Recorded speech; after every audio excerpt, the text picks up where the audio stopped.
Hey, y'all, and welcome to Politibrawl.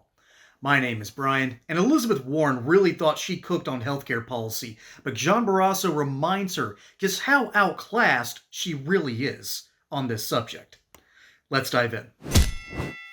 This month, millions of Americans are learning that their premiums are going to skyrocket in January, all because Republicans were happy to extend tax cuts for Amazon and Jeff Bezos, but not tax credits for families who are struggling to afford health care.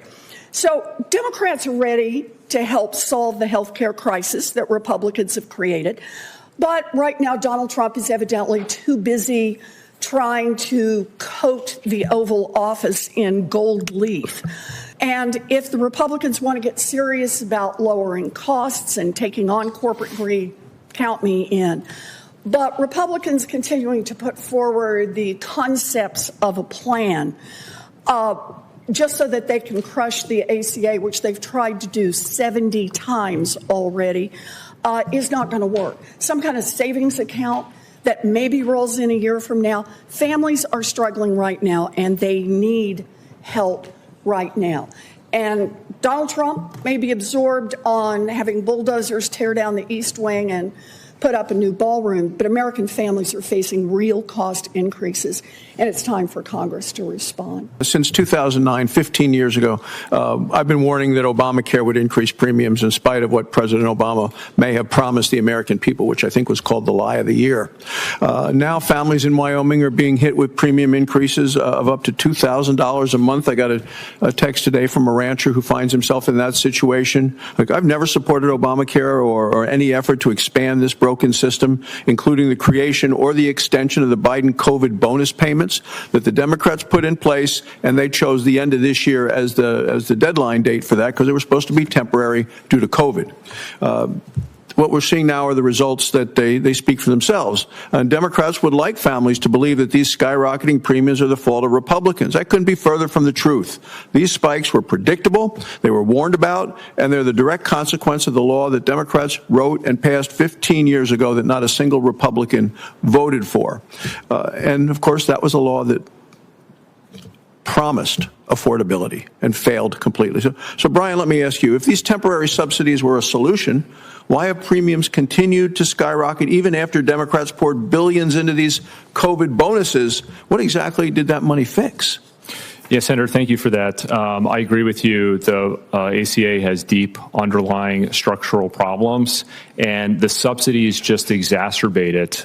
They just put more taxpayer fuel on a regulatory and subsidy structure that is raising premiums and raising prices and just creating a much more inefficient healthcare sector. And some of the inefficiencies of the ACA even bleed over into the employer market, and some of the rising premiums in the employer market are from problems with Obamacare.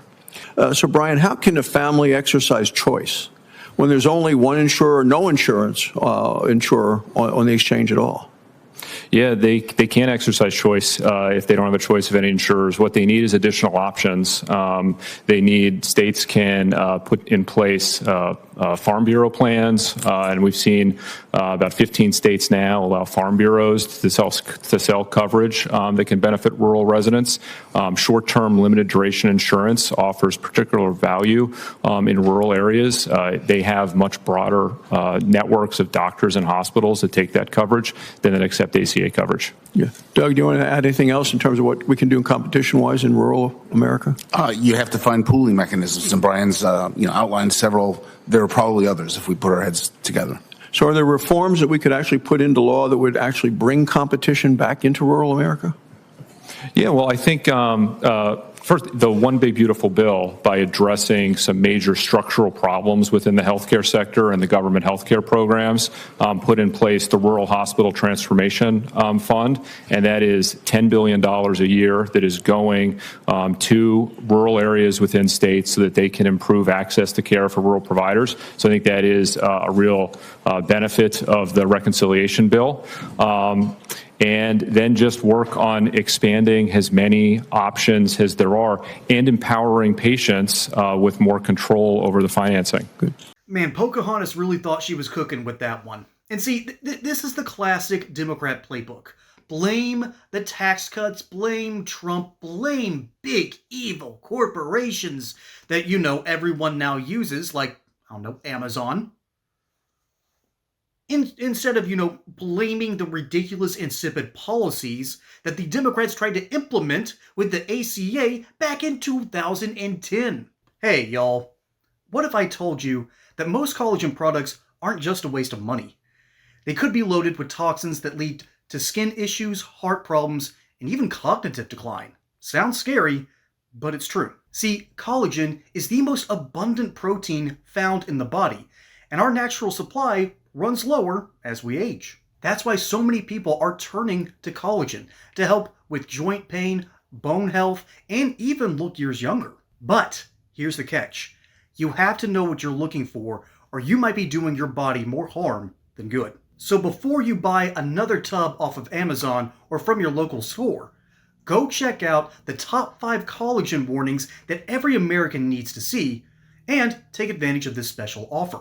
It's a real quick read that can help save your health and your wallet. Right now, get a special bundled deal at a fraction of retail costs plus free shipping. This offer is only available at getnativepath.com/brawl. That's GETNATIVEPATH.com/brawl.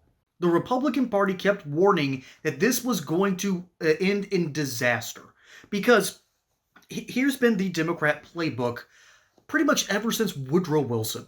He tried to implement a massive social safety net with Social Security and other things like the Works Progress Administration. And of course, there was different kinds of levels of welfare distributed across the nation. This had both a positive and a negative effect. One, it ensured that some Americans had jobs. Yay, that's nice. It also ensured that we were going to be paying Americans who don't have jobs. Ooh, not nice. This incentivized Americans to, later on, move away from the rural families after World War II, go out to California, go out to New York, build the suburbs, build these nice little homes, but then become the nuclear family instead of the extended family. And as big of a fan I am of the nuclear family, eventually it decays.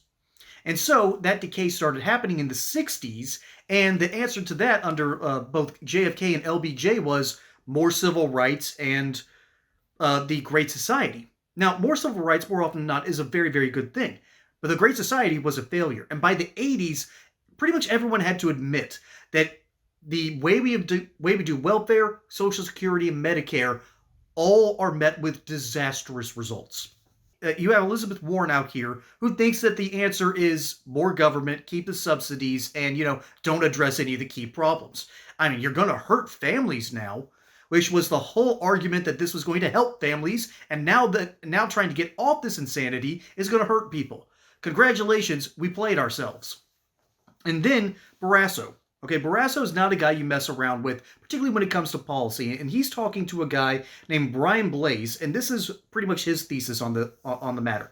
Counterproductive government policies have significantly contributed to high and rising healthcare prices and spending by both inflating demand through excessive subsidies and mandates by restricting supply through regulations that protect incumbent insurers. Man, this is a mouthful. Hospital systems and provider monopolies.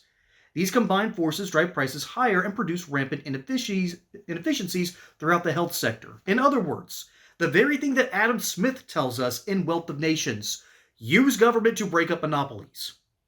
Now, if there are libertarians in the audience, all of a sudden I just said something that y'all don't like to very much. And I love bringing this up in libertarian circles because they get mad.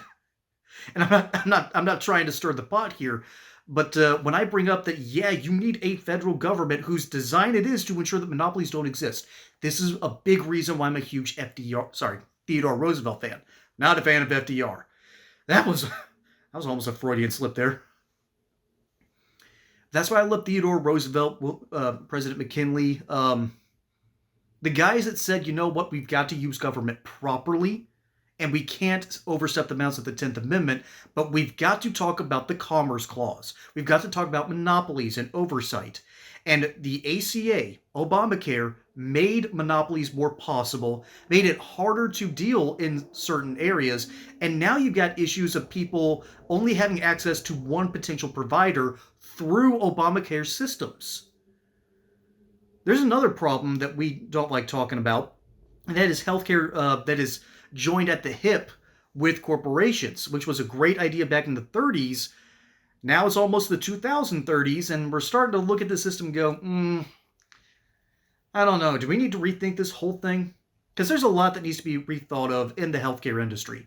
I've talked about my experience working, driving between hospitals and the warehouses, trying to deliver certain medical supplies, and seeing the kind of corruption and mind games that they'll play in order to get more money. I've also talked about how Democrats love the highly bureaucratic nightmare that is the American healthcare system. The doctors don't like it, but the nurses love it. And you have all these folks in heavily Democrat orbits. Meanwhile, you have the logistics guys saying, we're voting for Republicans because they make it easier for us to do business. And the hospitals don't like that because they're Democrats and they're hospitals. So when you're a Democrat voter and you work for a hospital, you think you're really helping people. Well, the best way you can help people is to break up your own monopolies, ensure that people have better access to healthcare, and shed the red tape that makes a lot of what they do far more profitable than they deserve. That will help drive prices down. And of course, there's always the idea that, hey, we need to be able to go across state lines, offer different plans and opportunities. After all, when things are more clear, people are going to start noticing where the money's going, and guess what? They'll take their business elsewhere. That's how you keep capitalism clean and running. That's how you keep healthcare from becoming a pipeline to ultimately stopping into a pipe dream. The Democrat Party doesn't want to admit this. Meanwhile, Barrasso and the guys that are talking to these senators here are saying, yeah, y'all made this worse. Now fix the problem. And Democrats don't want to because they think that they're helping people with the subsidies when the reality is they're just using them as hostages. And that kind of politics needs to stop.